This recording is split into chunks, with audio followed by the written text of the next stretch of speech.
Welcome to Beyond Death, where we examine near-death experiences from people who say they died, visited the other side, and came back.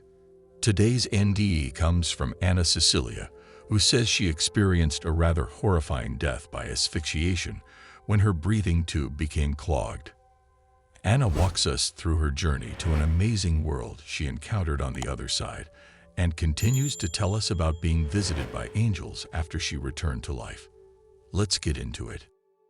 They had to operate on me a second time to extract the liquid that was surrounding my heart and lungs. This was making it very hard to breathe. They found it was full of Staphylococcus aureus.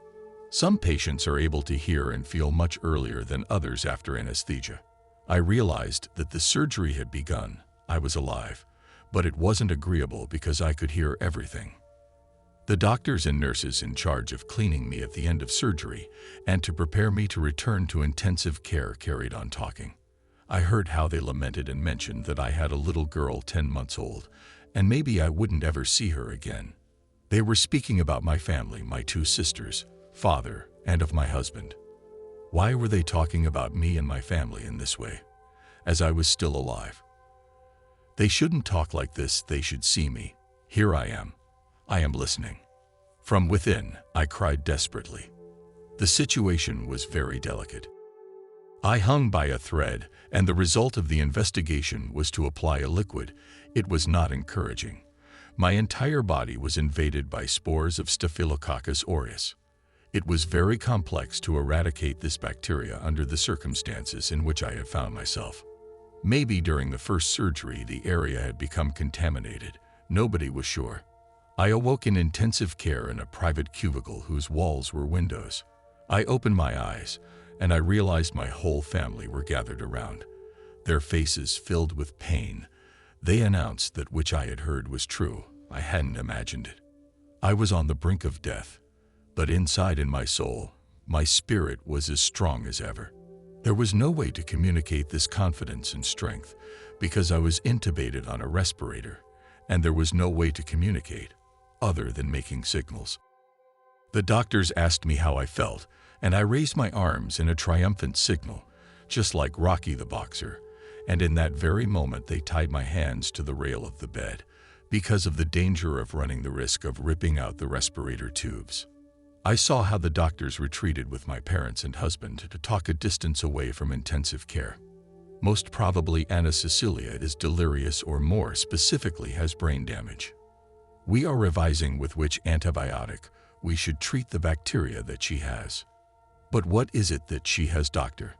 What are we to do now? Asked my mother. A Staphylococcus aureus just started, but it is very dangerous. My parents cheered up a bit.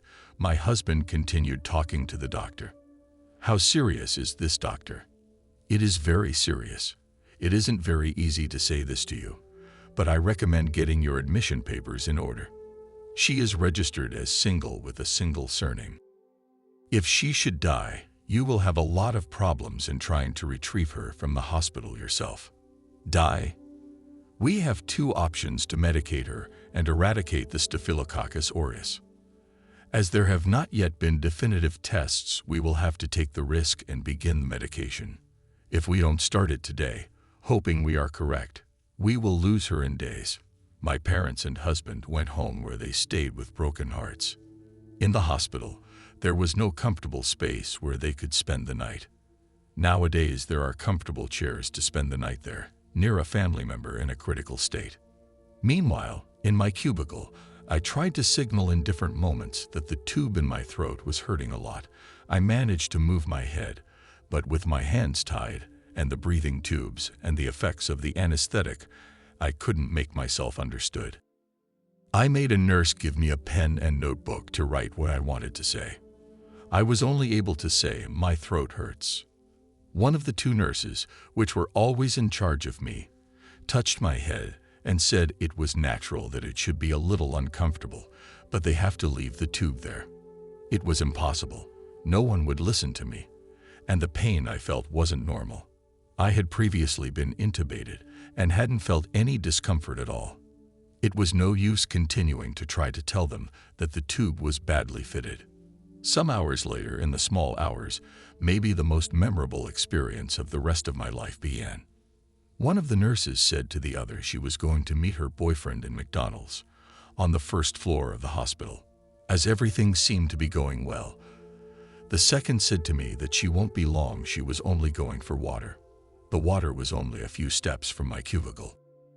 They seemed normal actions without any consequences. Nevertheless, as much as I had tried to explain, the respirator tube was badly fitted. With the secretion of some phlegm, this was blocked, and the moment arrived when I was asphyxiated. It stopped the air reaching my lungs.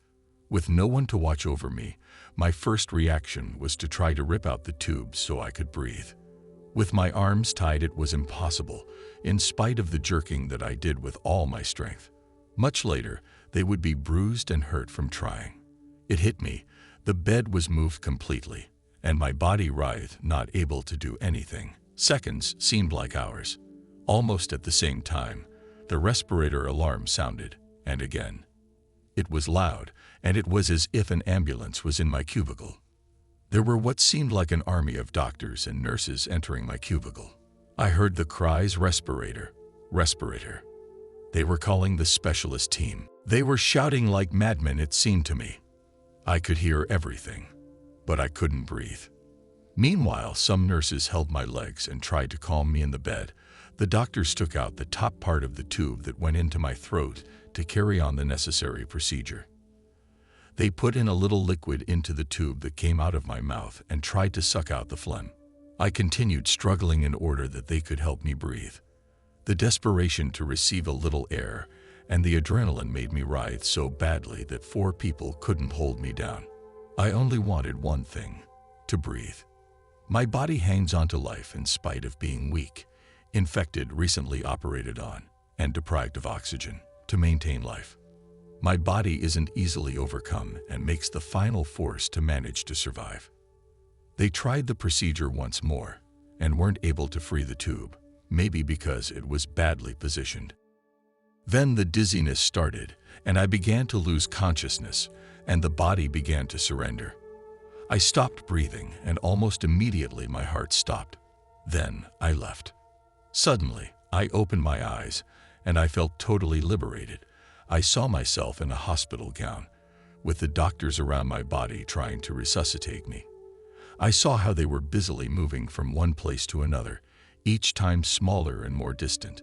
The sensation was strange because I felt myself complete, integral, and without doubt, I saw my inert body in front of me. I floated alone. No one tried to hold down my painful legs and arms. The relief was enormous. I couldn't control that which had happened. I let go. Then there began the most wonderful journey. I floated from within what seemed like a tree. I could only be a spectator. First, I saw something like a layer of branches that sheltered little animals. There were squirrels, rabbits, and birds amongst them. All of them were harmonious. I felt peace, fullness. They radiated a love the like of which I had never felt, and much less coming from an animal, a fullness that hadn't lived. The sounds penetrated my soul, and everything that I had left behind lost importance. To experience this sensation was the only thing that had all my attention in that moment. I continued floating. Meanwhile, my body relaxed. My muscles stopped hurting. I breathed freely. I no longer felt tired. The relief wasn't just external, but internal also. Straight away, I saw a second layer of various extensive branches. The scenario was incredible. There were big animals, horses, giraffes, elephants, lions, and many more. The scene was beautiful. The colors of the skins of each species amazed me. For the first time, I saw these wild animals, like inoffensive and friendly beings which before I had never seen. It was as if we knew each other and were part of the same family. I felt love for those beings and was aware that they loved me as well. I continued rising. I saw a third layer of branches. These were full of children of all races and ages, everyone unique and at the same time beautiful. Everyone was happy. Smiles, songs, small sweet voices, they were all that could be heard. The smiles shone in the faces of the children. They played and ran in the field. They splashed in the water that cascaded from a fountain in the center of the garden. I wasn't able to talk to anyone. At least I didn't try. I was content to observe and enjoy this beautiful countryside, a countryside that emanated love from every side. The communication I had during the journey wasn't verbal, but I felt flooded with love, so that I didn't say anything.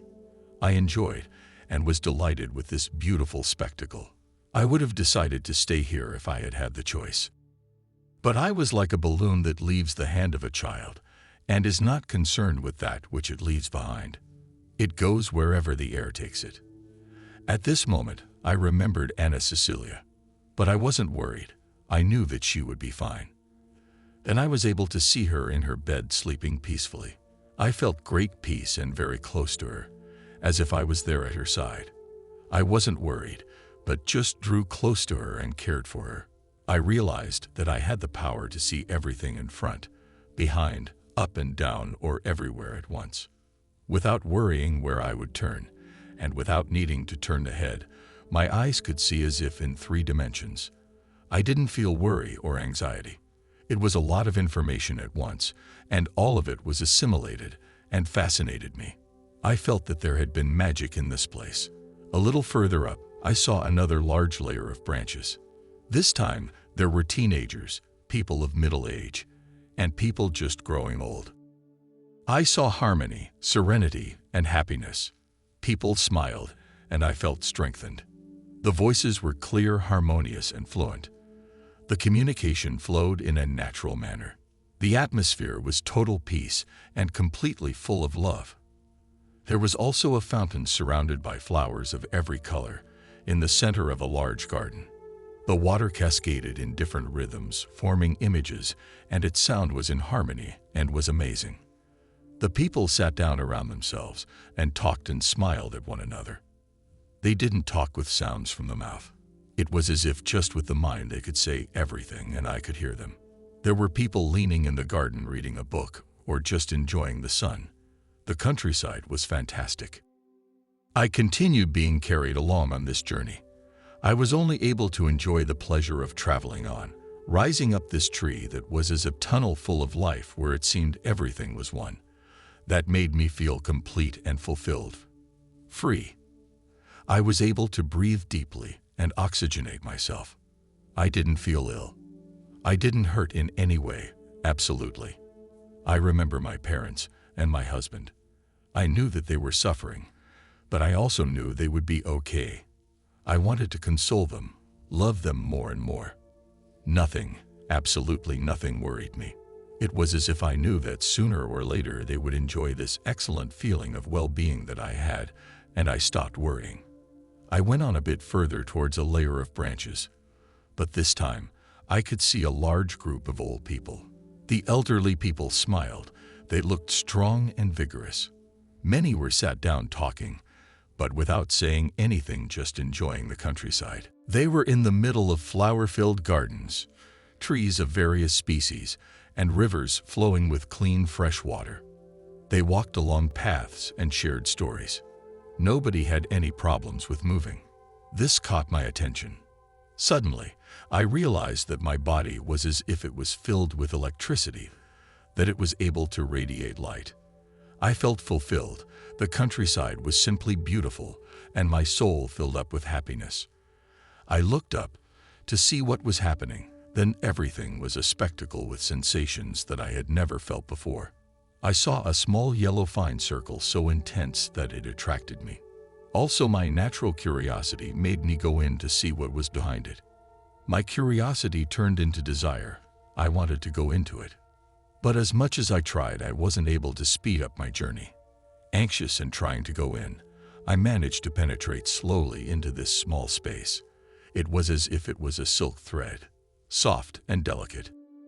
To lift my head and shoulders, as I believed that I would finally be able to live in the light that was within, it stopped at the middle of my body and filled every part of my body. I became blinded and was in complete ecstasy. I breathed deeply to fill myself completely with this amazing sensation. I didn't need anything else. I had arrived at the end, the final destination, There wasn't any way that there could be any more love than this. I felt it, I knew it, and I enjoyed it enormously. No pleasure, feeling of peace, harmony, fullness, or ecstasy could describe the sensation of being embraced by this light that filled me with this complete love. There were not sufficient words. I could see, hear, feel, and perceive everything without moving from this tree that made me float. It was as if everything was as one. Everything was connected. I had the ability to be everywhere at the same time and to communicate myself with everyone without saying anything. I felt completely loved, accepted, without any conflict or confusion. It was like being at home with the whole of the family of creation. Without looking absolutely at anything, almost immediately I felt the stroke of a hand on the upper part of my head. In this moment I was flooded with an unimaginable love. I was filled with ecstasy. At this moment, when the hand touched my head, I heard a gentle, beautiful, almost mystical voice which said to me, "Stay calm and go in peace. Do everything that I have asked you." I wanted to ask, understand, investigate more, but in this instant I began my journey back. I returned seeing the layers of branches, but really quickly. There was no way to enjoy them. I wanted to, but could only go back in this violent way. I didn't want to return from this beautiful experience, which was so nice, and that I liked so much. Why do I have to return if I was able to rest at last? For what reason are they waking me up? Why are they bothering me? I asked myself constantly. Again, I saw myself far away in the hospital bed, and the doctors surrounding my body trying to resuscitate me. In an instant, I was in my body. My head went round and round. I again felt pain, anguish, and anger. The dizziness stopped me locating myself in time and space. I opened my eyes and saw lots of doctors around me trying to resuscitate me. I felt a great heat in the chest from the electric shock they had used to try and get the cardiac rhythm back. In this moment, I heard the doctors shouting, "No, I don't want to return. Leave me in peace," I shouted inwardly without anyone hearing me. I was desperate. I didn't want to be here. I asked myself once again why they had woken me up. If finally I had slept after battling to breathe, it was as if nobody cared what I wanted. Everyone wanted to bring me back to this place where everything hurt and I could barely breathe. I felt that hours had passed here. Without a doubt, it had only been some minutes. My body had resisted and had once more been in cardiac arrest. The doctors seemed to lose control, and they shouted in a loud voice, "She's back again with us. She's gone. She's gone. Try again." I fought to return to where I had been for some seconds. There was no reason to stay here, where there had been so much pain and suffering. I just wanted to return to this light, this love, and this instant. I wanted to feel this immense love and fullness that I had felt. No one heard my inner cries. It was incredible that no one cared what I thought. I couldn't think of my daughter, my husband, my parents, or my family. All was left behind, in importance after having lived in this peace and restfulness. I felt that they would be well. I didn't worry anymore. "Leave me in peace. I don't want to be here anymore. I want to go back. Please, let me go," I said inside myself. After a battle of around an hour, with electric shocks and cardiopulmonary resuscitations, they managed to re-establish my heartbeat. I came back. I was here again in the hospital, full of tubes, sounds, respirators, and a large group of doctors around me. Little by little they moved away. There remained only the guard of the 2 nurses that always had to be here, and a cardiologist who stayed with me the rest of the night. At first, I was bewildered and confused. It's not possible to suffer an experience like this and hope to return understanding what has happened. They attached lines, and I realized that I was very angry with everyone, and that I didn't understand anything. Who had said these words to me? Why did they say this to me? Would a doctor talk to me, or Jesus himself show me the way that I had to decipher? Everything had happened at once. I enjoyed an amazing scene, and they had resuscitated me and tried to save my life.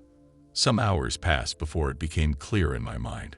I was able then to understand and accept what had happened. I had been in another place, in another dimension, or maybe in the same place, but I was able to see that which before I couldn't see. Something happened, and I wanted to understand because I had left my body. I insisted on telling myself, and the only way was to write. They gave me a pen on my left side because they had a catheter on my right, but I wasn't able to write. As I tried to ask, no one could answer. No one gave me explanations. In spite of all my intentions to write in my little notebook, I was not able to obtain an explanation. I felt disconcerted but very animated. I didn't understand where I had been, but I knew that I had been alive. It wasn't of this world or this kingdom. It had been a foretaste of the amazing world which comes after death. Everyone acted as if I was dead, but I would like to explain that it was healthier than anything. I wanted them to stop acting in this way and to tell them that although I looked bad, I wasn't ill, and I didn't feel pain anymore, that I knew that I would live, that I felt that they had said it to me. But I wasn't able to say anything or communicate the internal force that sustained me, helped me, and didn't discourage me in any way, in spite of the bad news that would come much later. After many serious days, I entered a crisis and began to cry deeply. I had another amazing experience. I resituated my head on the pillow. I looked up, and then I went through one of the most beautiful experiences of my life. I started to pray, asking God to give me peace. With my eyes on the ceiling, I was trying to take slow, deep breaths, meanwhile listening to Marcella, my sister. I concentrated on my prayer. Then I felt a tingling sensation all over my body. With my eyes open and feeling that I was totally conscious, I saw two angels come down, and one stayed on my right side, another on my left. They emanated light, and I saw the movement of their clothing like silk tunics. All the time they seemed to be floating. I don't remember ever having seen wings so great or golden, only transparent bodies that shone brilliantly and showered me with pure love and fulfillment. They began to clean me. They rested my head back with great care, my chest, my arms, stomach, and legs. I felt as if my body began to free itself from the pressure it had. I felt relief. I enjoyed the scenario, and it was all a spectacle for my eyes. I felt lovingly embraced by these beings. Marcella just looked at me and didn't understand what had happened when she saw me relax each time as I looked at my body from one side to the other. I remained in a deep sleep for several hours. I rested as if for the first time in days. My breathing improved dramatically. Crying was the best respiratory exercise that I could have done. I managed that which Lorna couldn't in days. With force, the air entered my lungs, and this had dislodged the liquid phlegm. Events, sometimes as dark as they seem, carry with them a light with them, and give meaning to pain. This is what I mean by growing through the pain. It was basically two amazing experiences in which I lived during my 2 months stay in hospital. Notes from Beyond Death. I have included a link to Ana Cecilia's near-death experience in the description, which includes a question and answer portion she filled out for those that wish to learn more. Drop a comment below telling me what your thoughts are on this in NDE. Until next time, stay blessed.